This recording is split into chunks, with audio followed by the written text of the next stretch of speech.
Welcome to the Big Break Podcast, where we delve into the rich history of jazz to celebrate artists, entrepreneurs, and jazz enthusiasts alike. Join our host, Dr. Dina Bennett, well-known ethnomusicologist and executive director of the American Jazz Museum, on a journey into the stories behind the art. Let's go. My name is Dr. Dina Bennett, and I'm the executive director of the American Jazz Museum. And I'm so happy you could join us for another episode of our Big Break podcast. So today we have Enrico Merlin, all the way from Rome, Italy. And we have Rodman Marymor from California. So welcome, gentlemen. Thanks for having us. So we are so appreciative of what you're bringing to the American Jazz Museum, which is a very rich, dynamic, and diverse collection. Your own personal collection of Miles Davis memorabilia. Yes. And so I'm going to want you to talk about that in a few moments. And then Enrico, you have done a database and you have done a book and you've done all these other things. And we've been fortunate enough to bring you in so that you could help us to process this collection and to talk a bit more about Miles, as you are an expert on his music and his legacy. I try to do my best. Yes. So this is just phenomenal. Absolutely. So why don't we talk about when you first encountered Miles? When did you first fall in love or become obsessed, however you want to use the language, with Miles Davis? It happened in Charlottesville, Virginia, when I was a sophomore in high school. And this was about 1960, back in the day. And I heard this album. I loved music. I was a young musician at the time. Mm-hmm. And I heard this album called Miles in the Sky. And I couldn't believe what I was hearing because it was unlike anything I'd ever heard. And I just got excited about it. And I played it and played it and played it. And then I discovered that Miles Davis didn't just get on the scene in that year like The Doors and Jimi Hendrix and Jethro Tull and the other people that I was listening to. And so I went back in time. And then over the years, I went forward in time. And just there's his music, it just enthralled me the way it sounded initially. I just loved that it was new and it was different and it didn't sound like anything else. It was very, very uniquely its own. And so I listened and listened, and then I started reading books, articles, and began collecting information having to do with Miles Davis. And it wasn't even so much the music, as I learned after a while. It was just the nature of Miles Davis, the artist or the human being, and the way that he was able to exploit the resources that he had at hand to support his genius. So he was the greatest leader because he knew how to delegate. And he was in front of cultural movements. He reinvented music multiple times. He was an innovative artist, a fashion icon, and all this stuff. But it wasn't because he thought of it. It was because he surrounded himself with others, and particularly young people. And so there's so many stories of, we were talking earlier today, Paul Chambers was 19 years old when he joined Miles Davis. Okay. Tony Williams, the great drummer, was 17 when he started with Miles Davis. Wow. Why? He could have had anyone he wanted, but he had the right person. He said, no, I like this kid. And through his whole career, his success, in my view, and Enrico, you might disagree, but in my view, his success had to do with the people with whom he surrounded himself. And that's what brought him forward and made him successful. To the point where after my first career in music, I went into business, and I always aspired to be like Miles Davis. I consider him one of my life mentors. Why? Because his success was based on delegating responsibility, giving people freedom, don't giving give people too much information or direction. Let them figure it out on their own. And in fact, that's where innovation is born.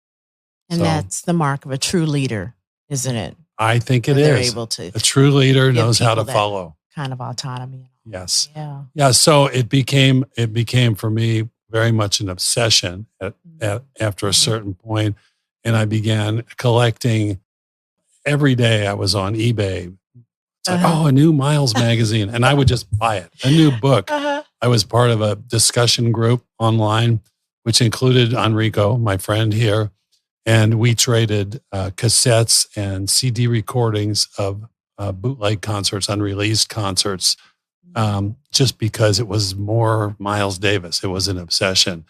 And so over the years, I accumulated around 600 concerts, 100 books from all over the world, 400 magazines, a couple hundred, 200 plus photographs, and various other memorabilia. And then one gets to a point in one's life where one says, what am I going to do with all of this? And for me, the blessing, honestly, is discovering the American Jazz Museum as a place where this collection can exist in perpetuity and be shared with the world. Well, we are so excited because although Miles is not one of our 4 jazz masters in our permanent gallery, we do talk about him throughout the exhibition, through the listening stations and some of the flipboards there. And we want to do more to highlight Miles. I mean, we live in Missouri and Miles was born in Missouri. So we definitely want to salute another native son. We salute Charlie Parker, so we want to salute Miles, and your collection will help us to do that. Good. So how long have you been collecting? Has it been since you got that first record? 50 years. Yeah, over 50 years, actually. Wow. I stopped accumulating about a year ago. But it was all of 50 years and took a lot of time.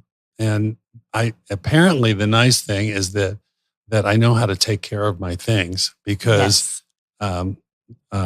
your colleague Jordan, who is working on getting everything all buttoned up, commented today. She said, "Oh my gosh, the magazines are in good shape. They're not all. It's not all faded. They're not dog-eared. They're not funky." And because I would get them, put them in a plastic sleeve after I had read through them, put them in a nice container, and there they sat for decades. So you're a museum's dream. We can only hope that when we encounter a potential donor that they have things organized and that they've taken care of what they're wanting to donate. So that's excellent. It was a labor of love. It has been. And again, I couldn't be happier. And then to transition here, Enrico, who is my good friend and colleague I've known for many, many years, truly is the leading expert on the planet in all things Miles Davis, his history, his recordings, and all the adjunct artists that are a part of the Miles Davis story, including Charlie Parker and including Wayne Shorter and including Herbie Hancock and Keith Jarrett and everybody else that you can think of almost. And so this is Enrico's expertise. And so it's really nice that he was able to find the time to come out and work on cataloging all of this material and giving it added relevance with the research that he's done. Most definitely. Yeah. And that is a great segue into Enrico. So tell us about when you first started to notice Miles Davis and his music and how that led to you creating your database and becoming this expert.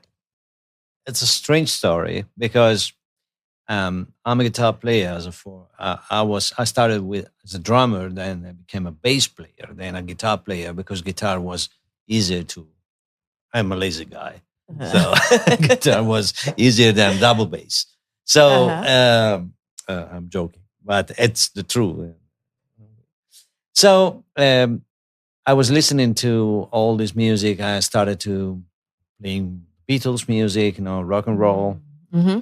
And at a certain point, I crossed jazz music.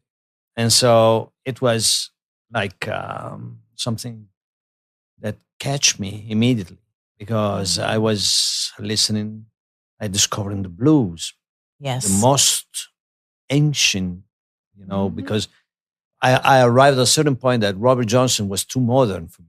You know what I mean? Oh, really? Blind Willie Johnson was my favorite stuff, that kind of stuff. Okay, all righty. So, and I was trying to play that style with the modern neck. Yes. And so at a certain point, there was like a Quo Vadis and Miles Davis appear in the sky, and the Miles in the Sky, your record. and so I was listening to Miles. And my first record was the Porgy and Bess, the album from arranged by Gil Evans for Miles Davis, for the orchestra. And I have to say, I really like this record, but Miles Davis. I didn't like Miles because there was something that was something that was not hitting me. It was like, it was that sound with, also in the summertime when he plays with the trumpet and the rest of the record is played with flugelhorn. And it wasn't doing what I was expecting from a trumpet player on that music. You know what I mean? Okay. So, and day after day, it's like a gas, that goes inside of you and works. And permeates. Exactly. And so at a certain point, I wasn't able to stop to listen to that record. And it was like a metamorphosis, and so there was a friend of mine that was selling a box of 6 records of Miles Davis, and was Columbia Records. It was Kind of Blue, the records with Gil Evans, Miles Ahead, Porgy and Bess, Sketches of Spain, and Beaches Brew, which is double. So 6 records. And so it was. I bought it for a bunch of bucks, and I was on my turntable, and it was like when I listened for the first time, Kind of Blue. I was 16. I remember. It was like, no words. You know what I mean? And that was the beginning of everything. So at a certain point, also I thought to switch to trumpet, but I didn't because I say if I will switch to trumpet, probably I will become a clone because I like it too much. And you'd play everything that Miles plays the way he played it. Is that what you mean? Yeah, exactly. That way they're replicating everything. So I started to collect as Rodman did because it was like a fever. You want to listen to every single note he was recording. So it started. Then you discover that the bootlegs does exist. We don't have to talk about that because it was something like a gray market, Yes. And I remember I lived in between the Alps in Trento. Oh, okay. So and in Munich, in Germany, with 4 hours, 5 hours, you can reach Munich. And Munich was like heaven for record collectors because there was a lot of record shops.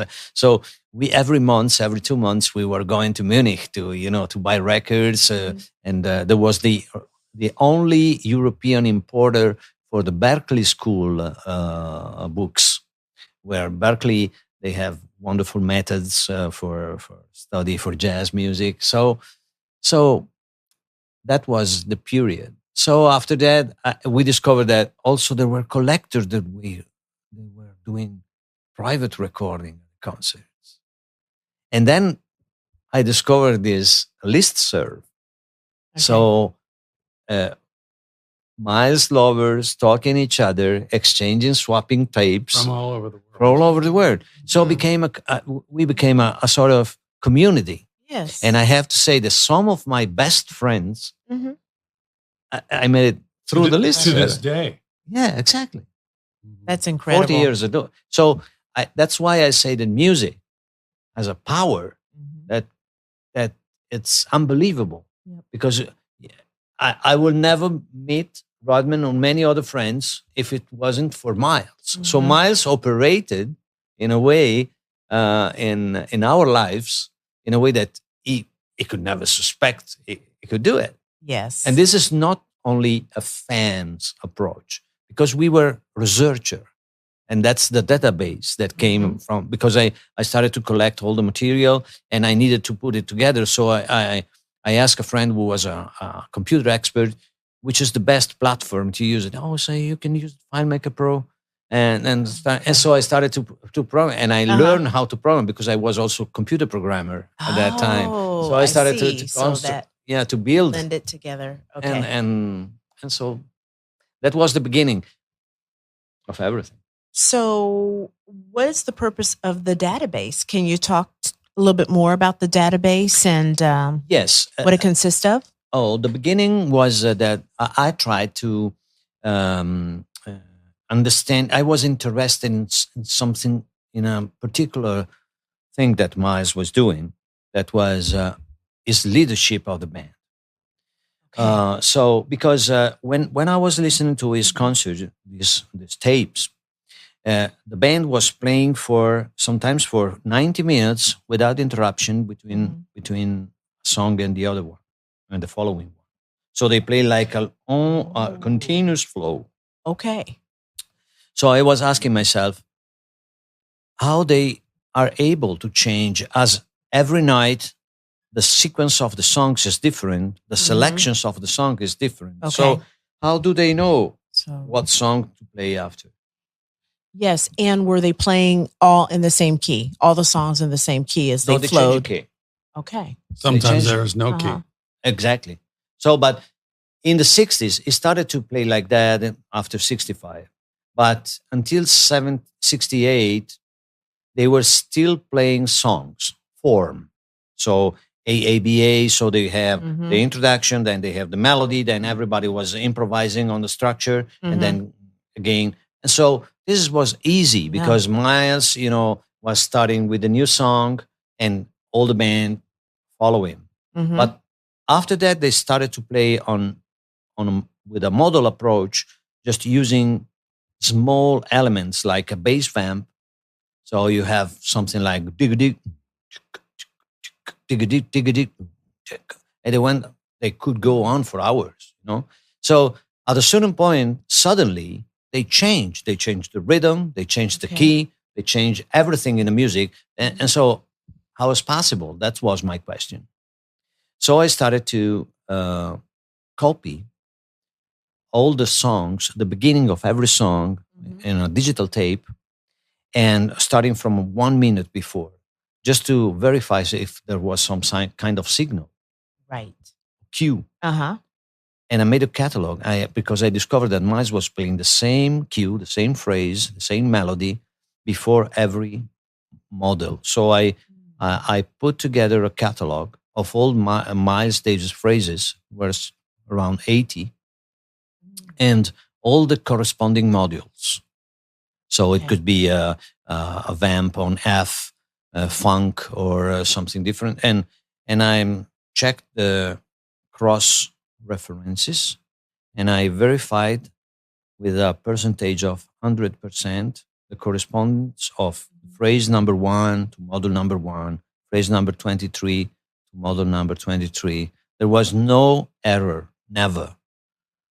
So I put together this catalog, and I started to the second phase that was interviewing all the musicians that was playing with Miles in the 70s. Okay. And I had the surprise because Dave Lehman and many others says to me, we never talk about that. We just did it. It was just understood. Exactly. Between them. That was, you are an ethnomusicologist, so you know that this is a very common practice. Yes. In many musics. You do ba-da-ba, and everybody goes, yeah. Yep. But what is very interesting is that Miles never explained the method. So it was so clear that or you get it, or you got it, or you're out. And that this explains probably also why certain musicians lasted for 6 years in the band, and some others 1 week or one night, because or you got it or you're out. And so this is the database started from that, cataloging this material to prove this theory. Yes. And I wrote a paper about that. It's called Code MD, and also liner notes for CDs. And after that, I say, okay, now I'm here. What I can do? And so I started to put together all the other material and collecting all the concerts. And so every time one of us of our list was spreading or sending a new tape, I was digitalizing everything, putting in Pro Tools or what it is, and then cutting and correcting speed and all the stuff, and made an EQ. And so I have all the material. And so now I have something like 800 hours of material that is all organized. And the database at the beginning was only about the music. But after I was so interested about the interview, why not to catalog all the interviews? Because Miles is very interesting when he talks. Then Rodman say, oh, I have a lot of magazines. Oh, yeah, magazines. Yes, but what can I put inside? So now I have this interrelational database. There are 5 databases talking to each other. Okay. And inside you have the life of Miles Davis. We came this book here, or for 59, or the thing that we are doing now, the museum. We have the chance to cross-check all the material from the Rodman Marymor collection. Yes. And check all the dates, all the data, all the person that were involved in the process of creating that article or that picture where it was taken. And that's the research that you're doing here on site with Jordan. Exactly. Malhayat, our registrar and collections manager. Exactly. And so the amazing thing about that is that you have all the actual pieces, but with Enrico's information, you have an unbelievable depth of provenance on this stuff. And so that there may be a magazine that has an article that cross-references to a performance, a specific performance that we have as a bootleg on one of the CDs.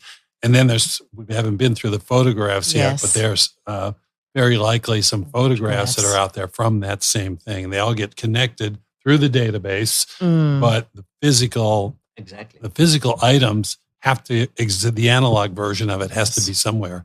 And so it's for anyone, an academic who wants to study the art of improvisation or the Miles Davis or the influence of Miles on the world of music. Miles, the social icon, correct? Then this is, there's nothing like this. Yeah. It makes it a really complete record, when you're able to, cross-reference like that. And so that's what's so beautiful about having both of you here together, you with the collection, you with the database, how we're able to work together with you, or you're able to work together with us. Yes. We couldn't do this without you. Well, we could do it, but it wouldn't be the same. Well, you could have a collection on a shelf that are interesting pieces, but as I say, when you have the depth of information that goes behind it, where something was recorded, who was on the recording that day, how was it recorded? Are there other versions? Are there components of it that show up on an album somewhere? All of this kind of stuff, it just adds to the richness of the collection. So it's pretty cool.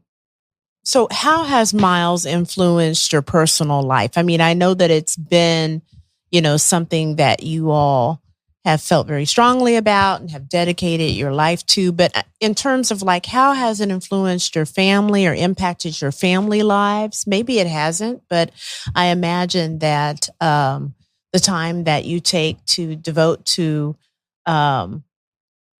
preserving his legacy and collecting and things like that may have taken you away from them. Or I can tell you the biggest way that he's impacted my life.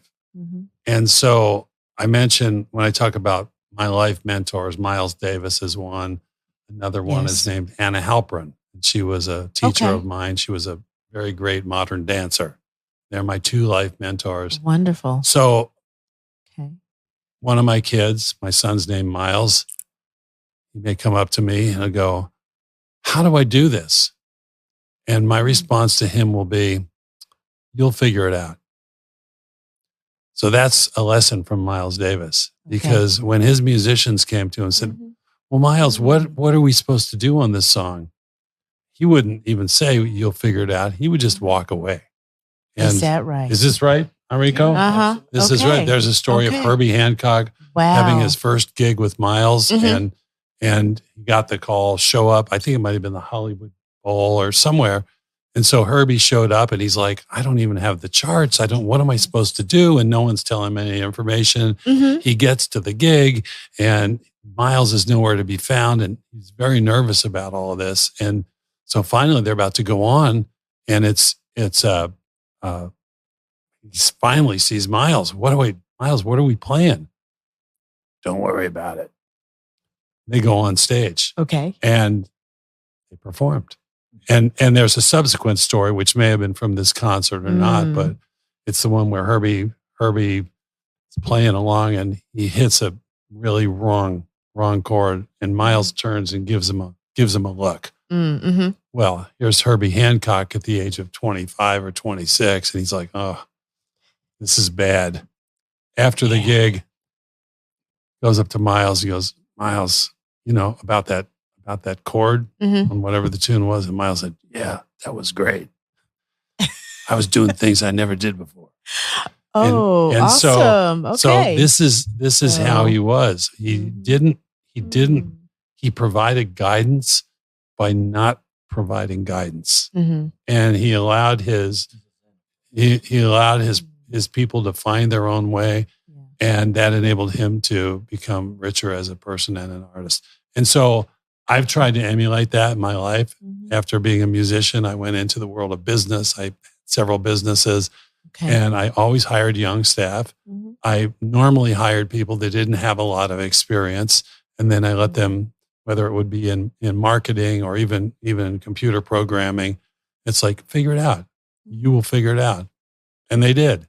What a great life lesson. It has been for me. And so that is the biggest influence I think that Miles has had on my life. So I never met him. I was lucky enough to see him perform 4 times. Twice in the 60s with the Second Grade Quintet, which was in 67 and 68 at the Laurel Jazz Festival in Laurel, Maryland. Enrico, I don't think you have those concerts. Probably not. He's going to check it out. Maybe in the database. But and I never met Miles. I never met anyone in any of his bands. But I still, when people ask me who my mentors are, he is one of my mentors. No question. Tell me a little bit about Miles, the person. So did he have a certain way of speaking? Did he have a fashion sense about him? What was he like in his private time or when he was interacting with other people, maybe fellow musicians? Miles Davis was always his own man. He was not an imitator, and he had his own sense, his own unapologetic sense for how he looked, how he dressed, how he talked, and the things that he surrounded himself with. He liked sports cars. So his first car he bought was a Mercedes. Yep. Oh, wow. We were 190. We were talking about it earlier. He got in 1955. He got a contract from Columbia Records for $4,000, which was a huge sum at that time to start recording for Columbia.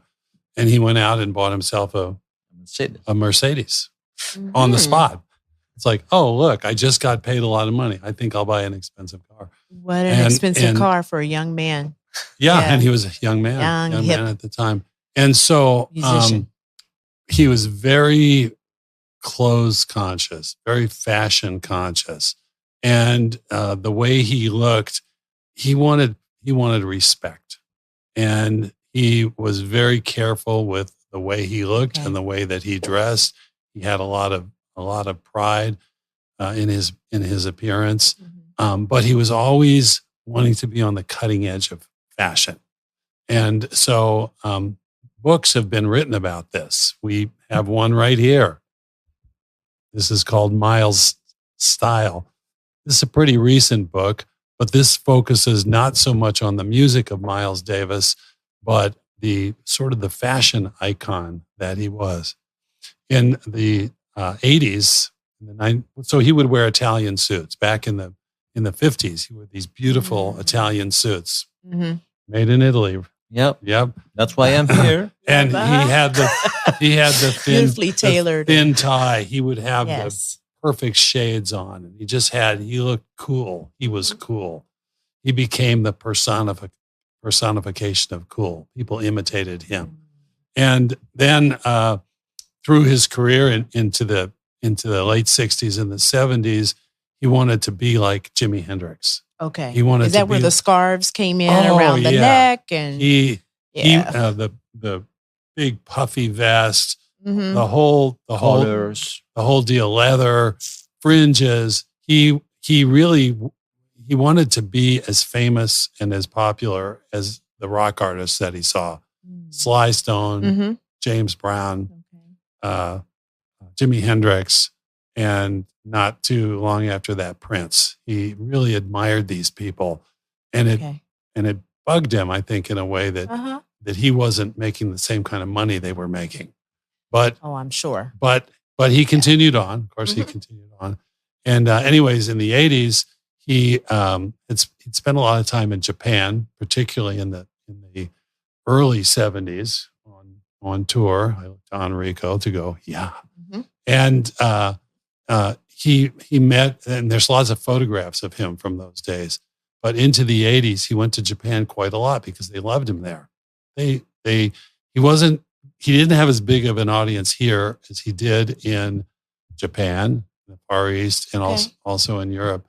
Why do you think so? Why do you think that was in Japan? That is a good question. I don't know the answer.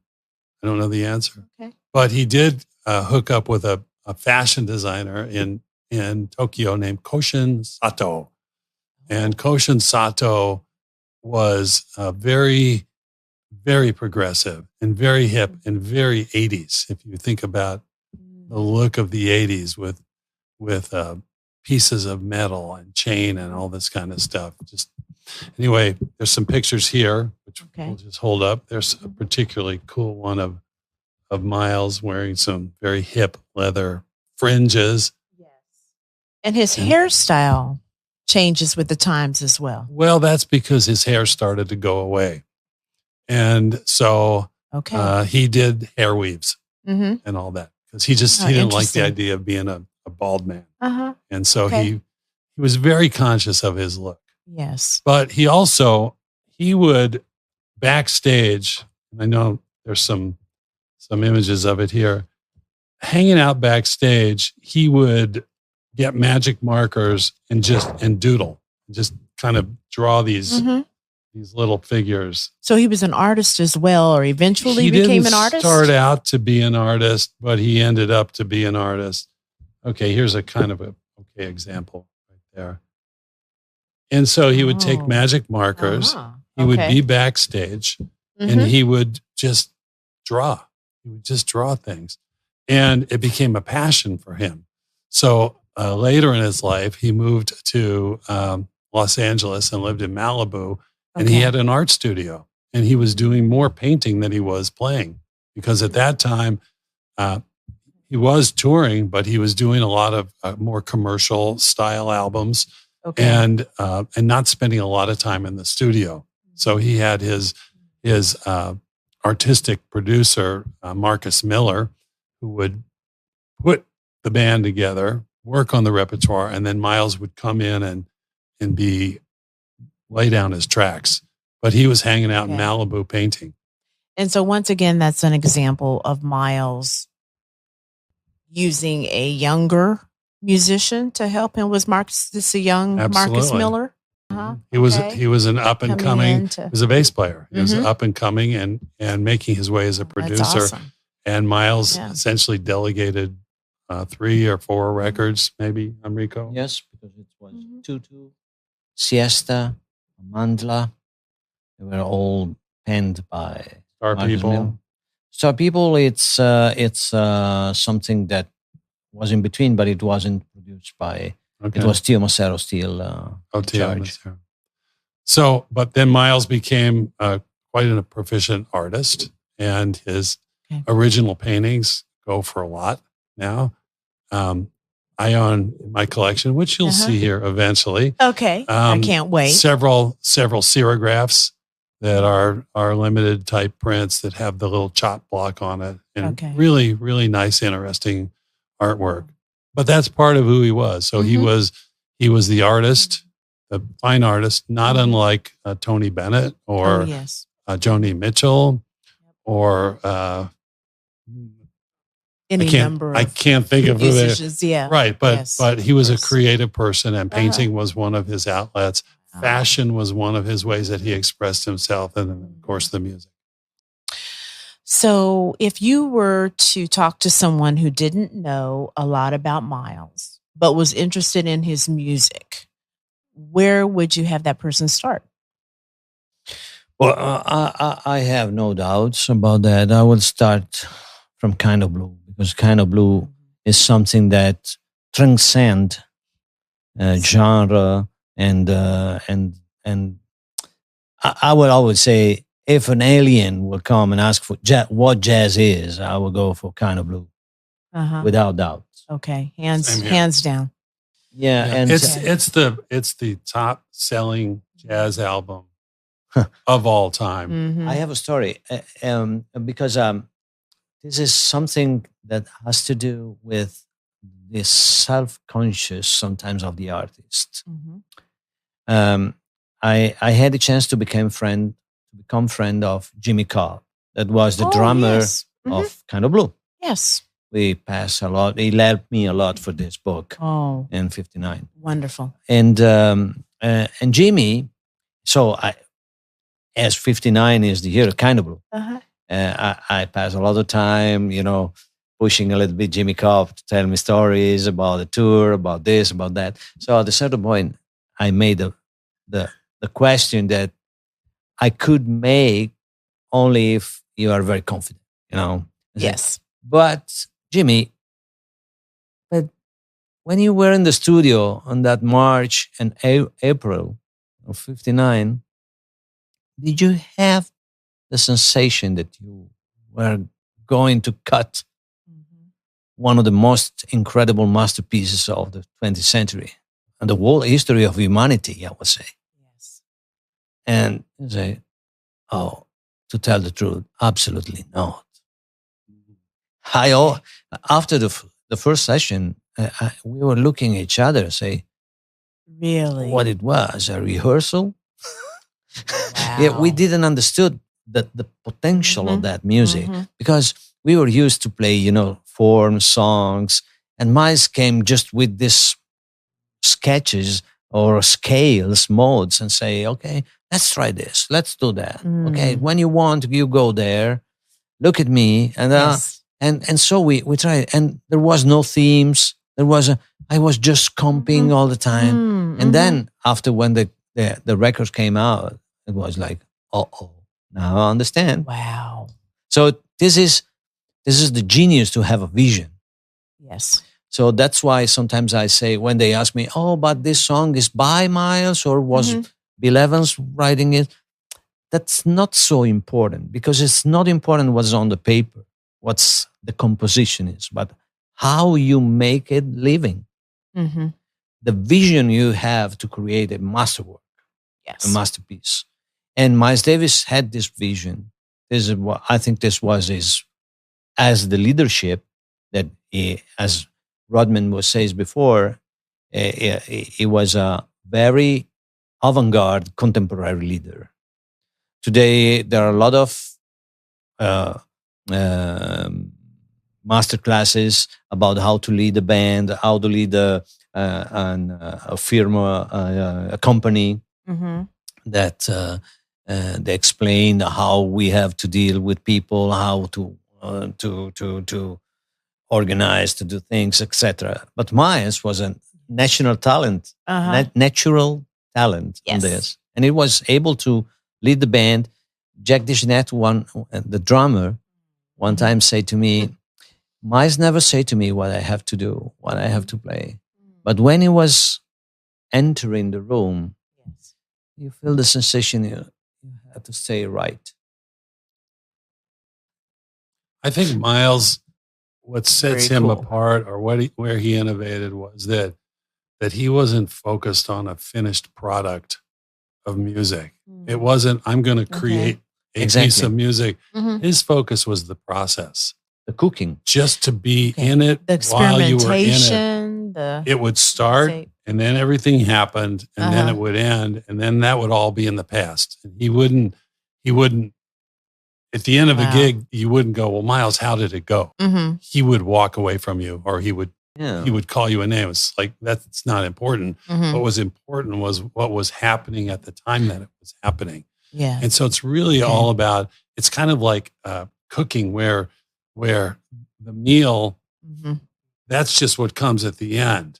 But and I like to cook. The joy of cooking for me is buying the ingredients and thinking about and chopping stuff up and combining and then at the end you get the meal, and that's nice. But the process is the most satisfying. Yeah, the process, the experience of the music making. The music, and I think that's it. And I think that was true for him as a painter as well. I think the act of painting was where he got the joy, not stepping back at the end and looking at the finished work.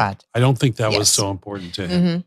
Yeah, I think that's part of the genius of. Yeah, but it's a kind of because, for example, Frank Zappa was another kind of guy. He was projecting everything, the scores, the rehearsing a lot. Miles never rehearsed with the band because he was thinking it was a sort of you have not to project too much. You know, you have to be alive. So this is a different way, a different approach. And Miles, what I like in his music, it's that improvisation is the common ground for also young musician. And he was trusting a 17 years old drummer. And to drive the bus. Exactly. Yeah. It's like you are now in charge of the rhythm. And what happened was, and there's actually a book written about this too. There's an album, Miles Smiles. And that was 1963? Okay. 66. 66? Oh, yes. Okay.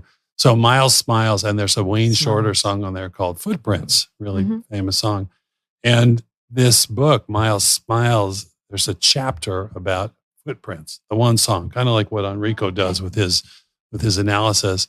And it talks about the rhythmic analysis of Wayne Shorter,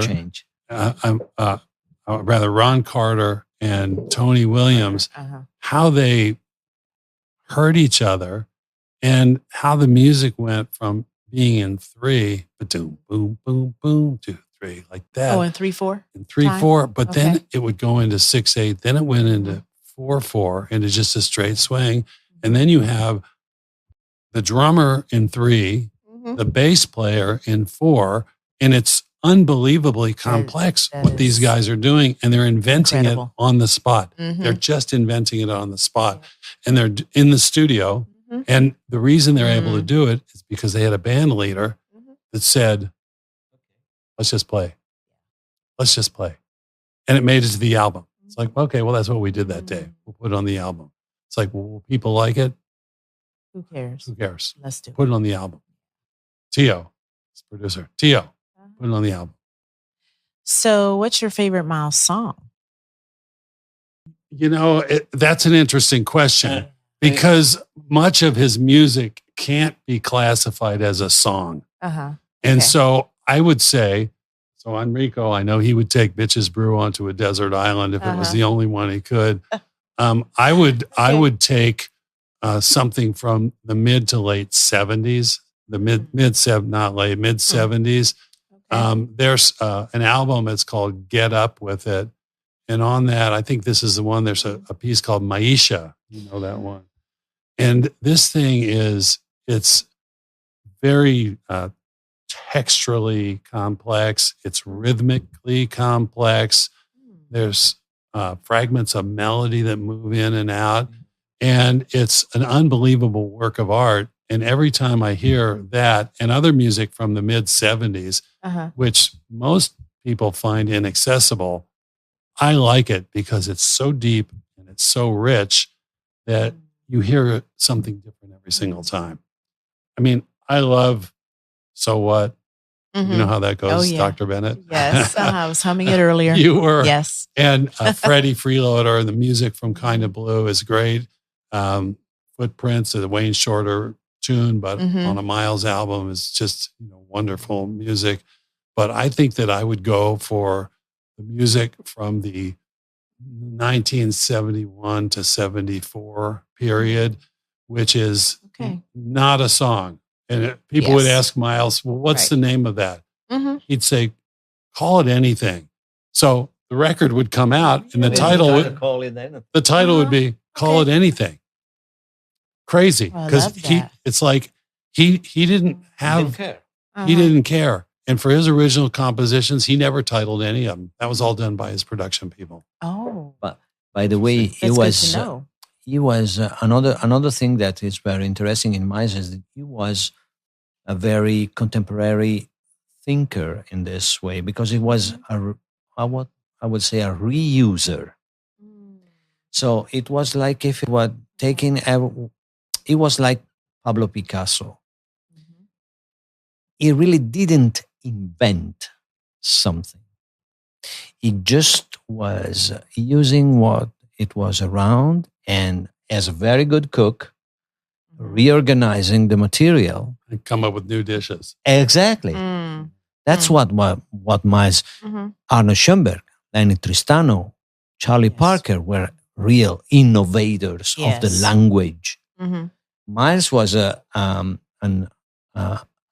super incredible reorganizer of the material. For example, the song that he mentioned that he likes so much, Maisha, the main theme is an old Charles Trenet song named Que reste-t-il de nos amours?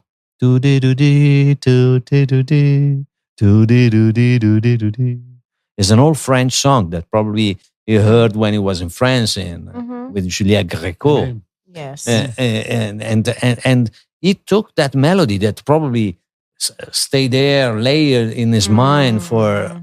And it just came out one day on a gig. Exactly. And he started to play, and then it became Maisha, and then and it became funk thing.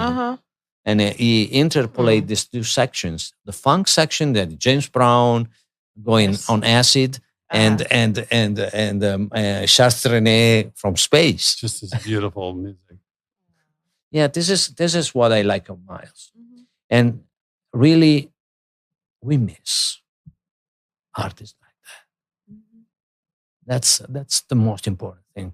We are missing artists like as David Bowie was also. That kind of artists that are able to pick up almost anything and like Midas and transform it in gold. And Miles was. You see, I feel very emotionated when I say that because I miss him a lot. Are any of his children performing? Are they in the music business or? Yeah, we have Erin, which is his fourth child. That is very good drummer and musician. The main musician is his nephew, Vince Wilburn Jr. Oh, okay. From Chicago. And he has a project also dedicated to the electric miles. He's still working with all the musicians that want, and is very active. And then also there was Gregory who was playing trumpet. Gregory Davis, he was playing trumpet. But none of them have the same type of notoriety that Miles did. Okay. Unlike, I was talking to one of your board colleagues earlier today, and he was talking about Ravi Coltrane. Oh, and so this is talking about Descendants. Yeah, Okay. Descendants. And Ravi Coltrane is a great musician, and he's found his own place in the world. Yes. And has respect of the entire industry. Mm-hmm. And so, but Aaron Davis Mm-hmm. is a good musician, but not at the same Same not level. at the same level. Uh-huh. Sure. But But better also than I ever Carl was on Philipp drums. Emanuel. Carl Philipp Emanuel Bach wasn't Johann Sebastian. Right, that's right. You know, I think that it's very hard to be the son of. Oh, Anyway. yeah. Big, giant steps Exactly. to fill. Exactly. So, did Miles enjoy playing with certain other musicians? Did he have favorites he enjoyed playing with, or he seems to be such a man that was his own person and all? I don't know if he felt like there were some musicians that he enjoyed playing with, or was every musician just kind of a He had a gig? No, he was very particular. Uh-huh. He had Okay. two bands that one of them was referred to as the first great quintet. Okay. And that was Miles and Philly Joe Jones, Red Garland, Paul Chambers, and who am I leaving out? Miles, Philly, Paul. Tony what? John Coltrane. Oh yeah, him. Yeah, right. As a young saxophone player. I'm not as young as I used to be. Okay. So he was a young saxophone player from Philadelphia. Yes. And so this band was Of course. together for Okay. 18 months, maybe not more than 2 years, but they stayed together and they played together. And then there was the second great quintet, The second which grade. was Tony Williams, Miles Davis, Wayne Shorter, Herbie Hancock, and Ron Carter on bass. And this band recorded 5 albums, 6 albums, something like this, and took him through what I think was an unbelievable creative period, because they started out playing standard tunes, and then they ended up with albums like Sorcerer and Nefertiti that just redefined what a song, like you referenced before. Yes, It's like right. a song da da da da da da da da da da ba da ba da ba da for 7 minutes. Just repeat that for 7 minutes. And what happens when you do that? Well, the whole world reveals itself. Yes. And it's you feel things, and you're engaged in it, and you wonder what are they doing? And it just takes you. And so he redefined harmony. He redefined form. He redefined the relationship of tempo and meter within a single piece. And but as Enrico pointed out, so did Igor Stravinsky. And so did Arnold Schoenberg. And so did Aaron Copland. And others did do this, but Miles just took all these resources, got the right people surrounding him, and made music. And when he found the right people, he would stick with them. But he would always have an eye out for the next younger person, the next new sound that he could bring in and become a part of his ensembles. Wonderful. If you could say one thing about Miles that we haven't covered in today's podcast, what would that be? What would you want to leave us with? Or was there something that we didn't cover that you'd want us to know, or the public to know, about Miles and his legacy? There's one thing I'm very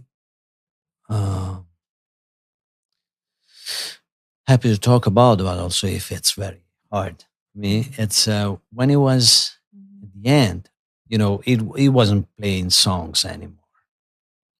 He stopped to play form, as we know, in the 70s. Then in the 80s, he started to play some song. He was playing Time After Time from Cyndi Lauper, or Human Nature from the Michael Jackson Thriller. And he liked that a lot. But I would say he loved a lot a singer that you have represented here in the museum too. Her name is Shirley Horn. Yes. So Shirley called him and say, Miles, I would like to you play my next record for Valve Records. And I said, I don't play the shit anymore. and and so You sound just like him. eh? You sound just like him. and Shirley say, come on, Miles, just one standard again. And so I say, for you, I would do everything.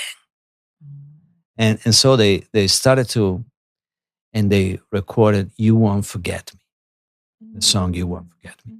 And it's incredible because she plays piano her wonderful way as she used to. And You Won't Forget Me, I'll see if you may try. And Miles plays with a mute, with the harmon mute, and he plays this wonderful solo. It's like saying, okay, now we understand I could play jazz if I want, jazz with all the commas, if I want. But I made another choice. But for Shirley, I would play again, a standard. And Destiny, it's like the David Bowie Black Star. Oh, his last album. Yeah.